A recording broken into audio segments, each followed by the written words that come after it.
बहुत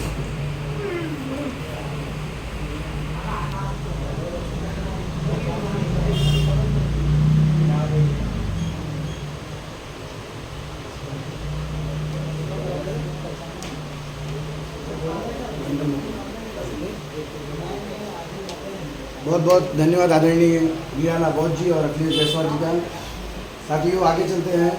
वडाला क्षेत्र की हमारी बहन वर्षा बौद्ध जी से मैं निवेदन करूंगा और हमारे कलवा विधानसभा अध्यक्ष आदरणीय अजय जायसवाल जी से निवेदन करूंगा यहाँ पर आए और छत्रपति शिवाजी महाराज के पुष्प अर्पण करें।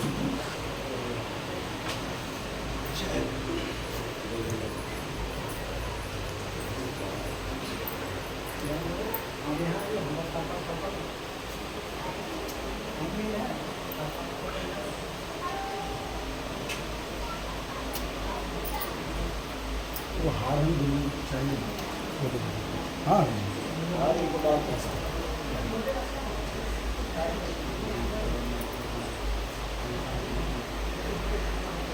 इस साइड से सामने से चलेगा।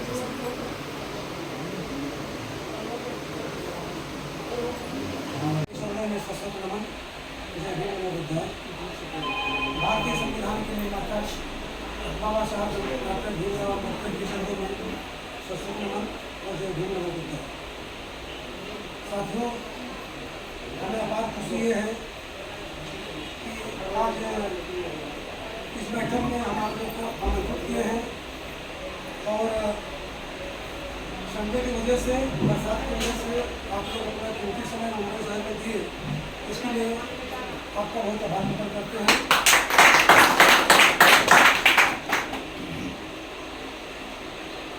काफ़ी दिनों से हम देख रहे हैं कि सक्रियता नहीं है हमारे ग्रुप में, पदाधिकारी ग्रुप में, सोशल मीडिया में।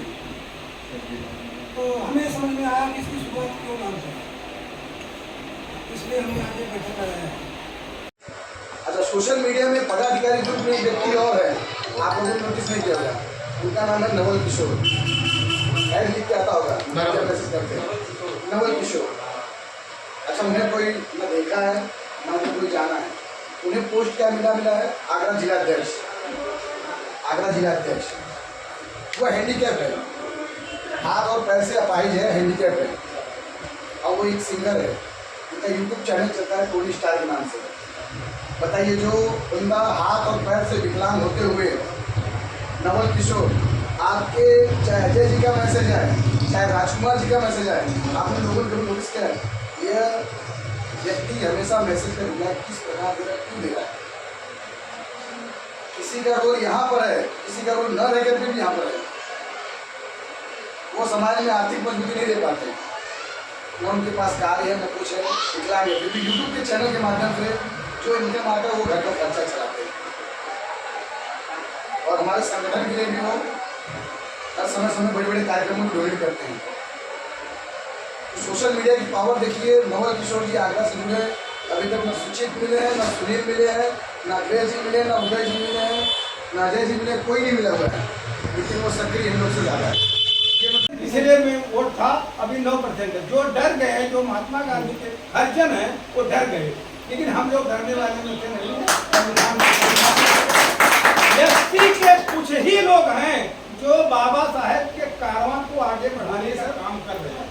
कुछ लोग, सारे के सारे लोग नहीं, व्यक्ति के कुछ लोग ही हैं ऐसे जो बाबा साहेब के कारवां को आगे बढ़ाने का काम कर रहे हैं, बाकी कोई नहीं कर रहा। और यही कुछ लोग देश को भी चला रहे हैं, ऐसा नहीं सब लोग चला रहे हैं। आप अपने गांव में देख लीजिए, ये में देख लीजिए, आप अकेले हैं, आपके पड़ोसी आपका साथ है, तो आप आगे लेके जा रहे हैं। जितने लोग मीटिंग में आते जाते हैं, वही जमाने से मैं देख रहा हूँ, वही लोग आते हैं, वही लोग कारवां को, बाबा साहब को समझ रहे हैं, संविधान को समझ रहे हैं। तो जितने लोग संविधानिक बात करते हैं वही अच्छे लोग हैं, वही काम कर रहे हैं और उनके ही द्वारा देश चलेगा। तो हम ज़्यादा न बोलकर हम ये कहेंगे, कोई कहीं तो चालू करे, एक छोटी सी दुकान करिए राशन की, वहाँ के सारे लोग खरीदी करें। बिजनेस ही में ही अपनी भलाई है दोस्तों। जब आप लोग बिजनेस करोगे तो आपको एहसास होगा कि हम ताकतवर हैं। नौकरी से आपकी ताकत देख लीजिए ना, डीएसपी तो बन रहे हैं, एसपी तो बन रहे हैं, लेकिन कितनी ताकत उनके है। एक बिजनेस ब्राह्मण बिजनेसमैन है, उसकी ताकत तो देख लीजिए, बढ़िया बिजनेसमैन है, उसकी ताकत। बाबा साहेब अगर शहर में नहीं आए होते तो क्या होता, ये देख लीजिए। एक जगह की बात मैं, बाबा साहेब गए थे नौकरी करने, क्या करने, सैयद जी गायकवाड़ की गुलामी करने। लिखित दस्तखत हो गया चुका था कि आप यहाँ हमारे यहाँ आओ, गुलामी करोगे। बाबा साहब तैयार थे, पढ़ने के लिए पढ़े और किए, लेकिन ब्राह्मणों ने वहाँ रहने नहीं दी। ये बहुत अच्छी बात हो गई। अगर बाबा साहब वो गुलामी स्वीकार किए होते तो 10 साल उसमें निकल जाता। 30-35 की उम्र से 10 साल निकलता और 40-45 वर्ष तो क्या करते, समाज सेवा कर पाते, हम लोग आगे बढ़ पाते नहीं। तो दोस्तों, गुलामी की तरफ मत बढ़ो, बिजनेस की तरफ बढ़ो। अपने अपने बच्चों को अच्छे कॉलेज में पढ़ाइए और बिजनेस की तरफ लगाइए। मैं ये छोटा सा बिजनेस कारपेंटर का करता हूँ, इसीलिए आगे बढ़ा वो बात को समझता। तो ज़्यादा ना बोलकर थोड़ा थोड़ा काम आप बिजनेस में बढ़ाइए, अपने बच्चों की संगठन मजबूत बनाइए। आर्थिक रूप से आर्थिक पर बात नहीं होता, सामाजिक कार्यकर्ता है, सामाजिक बात करते हैं, लेकिन आर्थिक समाज कार्यकर्ता नहीं है। आर्थिक पर बात बहुत कम होता ही नहीं, खाली कह दिया जाता है आर्थिक पर बात नहीं होता। तो आर्थिक पर काम करना बहुत आवश्यक है। एक सिस्टम बनाइए, मैं बनाया था और शायद फिर बनाऊंगा, फिर चालू करूंगा। कितने लोगों को मैं आर्थिक से मजबूत कर दिया, उनके पास घर था, घर नहीं, मेरे भाई को मालूम, मार्केटिंग उनको मालूम है, फिर वही चालू करने वाला हूँ। देख लीजिए, एक फार्मूला मैं बता रहा हूँ, तो हमने अपना लिया है और कितना हमारे लोग भी धोखे में पड़ जाते हैं। था लेकिन हमको करने ही नहीं थे, कुछ लोग बेईमानी करके बहुत तौर पर हमने लोग तो काम हो नहीं पाया। तो मैं सोच रहा हूँ फिर से कुछ चालू करें। अब आर्थिक पर ही काम करिए। महेश भाई हैं, 100 रुपया महीने का लेते हैं और मीटिंग खाली काम करते हैं। कुछ ही लोग देते हैं, कुछ लोग देते हैं 15 से 20,000 रुपया तक आता, उसमें क्या होगा। तो हो नहीं पाया है। मैं सिस्टम चालू करने वाला हूँ, आप लोग जिसकी जरूरत पड़े वो आइए। पर डे एक आदमी 1 रुपया 1 दिन के लिए जमा करे, ऐसा संगठन बनाने वाला हूँ और उसमें सबका हेल्प होगा और आर्थिक मजबूती इसी से या कोई सीखकर आर्थिक किया जाए, इससे भी मजबूती आएगी। जब तक आपके पास आर्थिक नहीं है, आपका कोई समझना नहीं। बाबा साहेब जैसे ही आर्थिक मजबूती होती है, तैसे उनका करने वाला एक तो बुद्धिमान, आर्थिक नहीं था, लोग बाहर बिठाते थे कोर्ट के बाहर।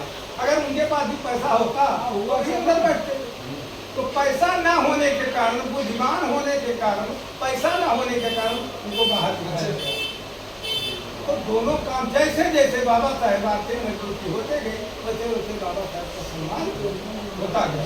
लेकिन विदेशों में बाबा साहेब का सम्मान बुद्धिमान के तौर पर हुआ है, आर्थिक के तौर पर भी। और भारत में सम्मान बाबा साहेब का हुआ है आर्थिक।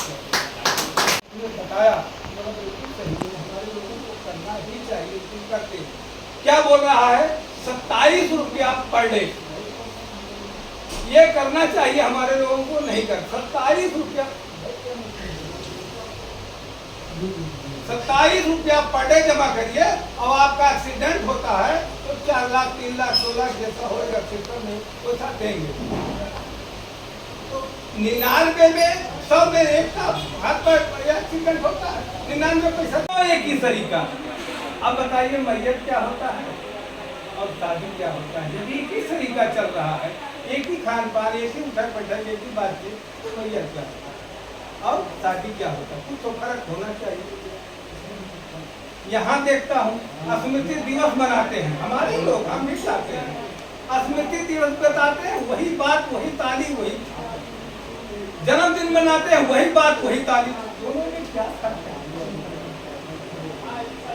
तो संगठन बनाइए।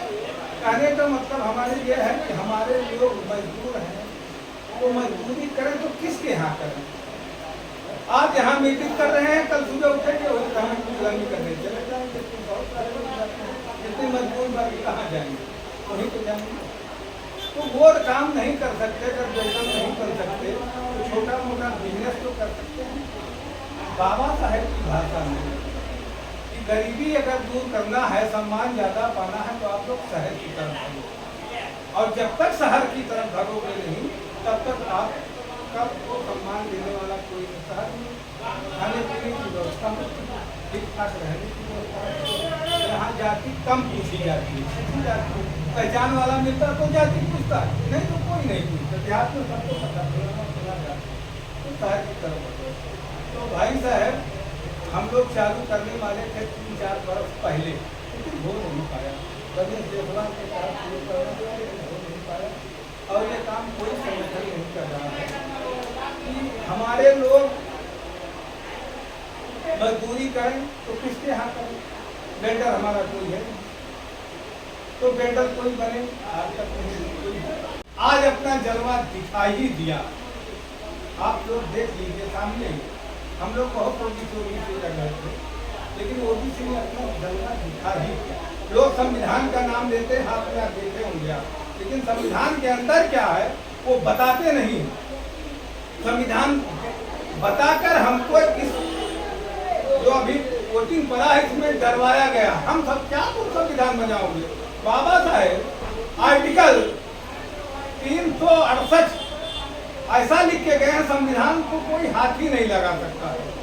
नहीं, ऐसा प्रावधान बाबा साहब करके गए। तो भाइयों डरिए मत, संविधान को कोई नहीं कुछ कर पाएगा, तो जैसा करता ऐसा रहेगा। चलाने वाला हो सकता परिवर्तन हो।